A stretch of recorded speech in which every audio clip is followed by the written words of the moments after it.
Hi champs, welcome back to evidyarthi.in। मैं हूं मिताली और आप सबका स्वागत करती हूं आज के हमारे सेशन में। चलिए दोस्तों, स्टार्ट करते हैं अपने नेक्स्ट क्वेश्चन के साथ। So we are on question number 10। आप क्वेश्चन यहाँ पर देख सकती हैं। मैं आप लोग के लिए रीड भी कर रही हूँ साथ साथ। अगर इस क्वेश्चन में because it's a trapezium question, so we'll make a figure out of it. ठीक है, चलिए। ABCD is a trapezium with AD parallel to BC। सो हमें बेसिकली यहाँ पे एक ट्रेपेजियम दिया हुआ है। साथ साथ एक काम करते हैं, बनाते हैं। इफ़ यू वांट आप खुद भी बनाओ, क्वेश्चन आपके सामने यहाँ पर है। सो हमारे पास क्या गिवन है, हमें एक ट्रेपेजियम दिया गया है। तो ट्रेपेजियम में क्या होता है, कोई मुझे उसकी कैरेक्टरिस्टिक्स बता सकता है? ट्रेपेजियम की प्रॉपर्टीज़ कुछ इस तरीके से होती हैं कि हमारे पास दो साइड्स पैरेलल होती हैं और बाकी दो नॉन पैरेलल साइड्स। ठीक है, सो सपोज यहाँ पर मैंने ले लिया एक हमारा ट्रेपेजियम जिसमें कि आपको दे रखा है कि AD is parallel to your BC। ठीक है, सो AD हमने BC से पैरेलल ले ली है। अच्छा, अपार्ट फ्रॉम दैट हमें क्या क्वेश्चन में गिवन है, जस्ट अ मिनट। अब हमें आगे गिवन है AD is given to be 4 centimetre. तो ये जो हमारी साइड हमें गिवन है ये हमें 4 सेंटीमीटर गिवन है। ठीक है, अच्छा इसके आगे देखते हैं। If the diagonals AC and BD of the trapezium intersect each other at O such that, एक कंडीशन हमें यहाँ पर गिवन है। कंडीशन ये है कि AO upon OC is equals to DO upon OB। ठीक है, सो बेसिकली उन्होंने डायगोनल्स का रेशियो लिया है and that ratio is equal to half. ये रेशियो हमें हाफ दे रखा है। We need to find BC here. तो हमें यहाँ पर एक लेंथ साइड मतलब हमें निकालनी है, हमें एक लेंथ यहाँ पर निकालनी है विच इज योर BC। ठीक है, चलो तो क्वेश्चन हम लोगों के सामने है। ये हमारा ट्रेपेजियम है, we have 2 parallel sides and everything. अब आप मुझे बताओ, सबसे पहले तो इसके डायगोनल्स बनाते हैं, बिकॉज जब तक डायगोनल्स नहीं बनाएंगे तब तक हमारा क्वेश्चन अधूरा है। ठीक है, सो ये मेरे 2 डायगोनल्स हो गए। These 2 diagonals are intersecting at a point O। हो गया।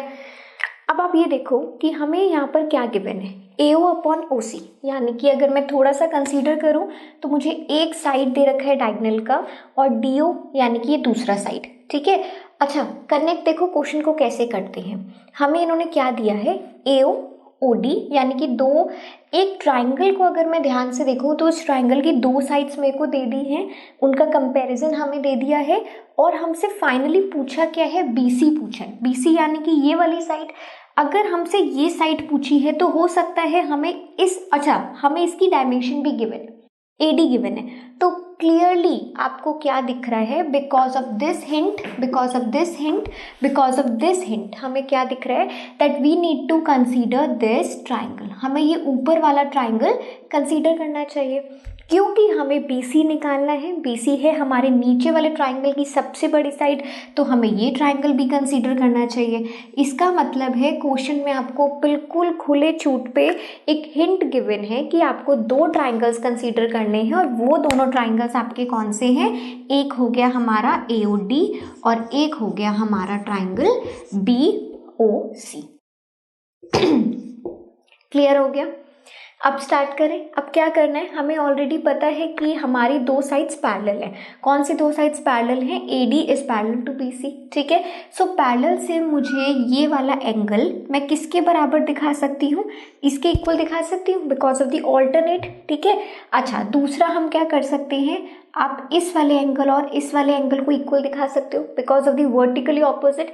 तो मैं 2A अगर मुझे मिली गए हैं, कहने को हम ये भी दिखा सकते हैं, है ना, बट मुझे उतने की भी जरूरत नहीं है, मुझे सिर्फ 2A से काम चलेगा। So let's write these points. क्या हम लिखेंगे, एंगल ADO। सबसे पहले एंगल ADO मुझे किसके बराबर लग रहा है, OBC के, या फिर आप CBO ले लो, कुछ भी ले लो। ठीक है, क्यों, क्योंकि ये दोनों क्या है, ऑल्टरनेट एंगल्स है। ऑल्टरनेट एंगल्स क्यों है, आप उसके लिए लिखोगे सिंस हमारी जो साइड है AD वो किसके पैरेलल है, BC के पैरेलल है, गिवन है आपको। ठीक है ना, अच्छा उसके बाद मैंने लिखा एंगल AOD किसके बराबर है, एंगल BOC, यानी कि ये दोनों एंगल्स इक्वल हैं। क्यों इक्वल है, because they are intersecting at a common point. तो ऐसे जो ये रीजन होता है वो क्या होता है, वर्टिकली ऑपोजिट एंगल्स। ठीक है, वर्टिकली ऑपोजिट एंगल्स के लिए होता है। चले, ये बात भी हमारी हो गई है। अब हम आगे बढ़ते हैं। अब आप ये देखो, यहाँ पर हमारे पास AA आ गया, यानी कि triangle AOD is similar to triangle BOC. Why? Because double A criteria. तो अगर ये पॉसिबल हो गया, देयरफॉर मैं क्या लिख सकती हूँ, मैं सारा चीज़ें यहाँ पर अपने रेशियोज लिख रही हूँ। क्या लिख सकते हैं, AO और क्या लोगे, इसके नीचे कौन सा लोगे, AO के साथ OC का आपको रेशियो गिवन है, AO upon OC is equals to DO दे रखा है ना, DO अपॉन OB, और ये किसके बराबर है, AD अपॉन BC, यानी कि ऊपर वाले ट्राइंगल का AD और नीचे वाले ट्राइंगल का BC। अब आपको क्या गिवन है, हमें गिवन है, हमें AO का रेशियो पता है, हमें DO का रेशियो पता है, सबका पता है ना, तो यहाँ से कोई भी दो के बीच में कंपैरिजन आप क्रिएट कर सकते हो। इसका मतलब है therefore half is equals to AD का है, क्या है, चलो यहाँ पर ना एक काम करो, एक बार लिख लो, AD upon BC, half is equals to 4 upon BC। अब अगर हम BC निकालेंगे तो क्या हो जाएगा, 2 into 4 which is 8 centimetre. Clear हो गया आपको। तो यहाँ पर हमारा BC कितना हो जाएगा, ये वाली जो डायमेंशन है कितनी आ जाएगी, 8 सेंटीमीटर। ठीक है ना, इजी क्वेश्चन था, मेरे को तो बहुत इजी लग रहा है, सिर्फ सिंपल कंसीडर करना है। देखो 1 मार्क्स वाले क्वेश्चन में चाहे पेपर स्टैंडर्ड हो चाहे पेपर बेसिक हो, बहुत ज़्यादा दिमाग लगाने से वो आपका एक्सपेक्ट नहीं कर रहे हैं।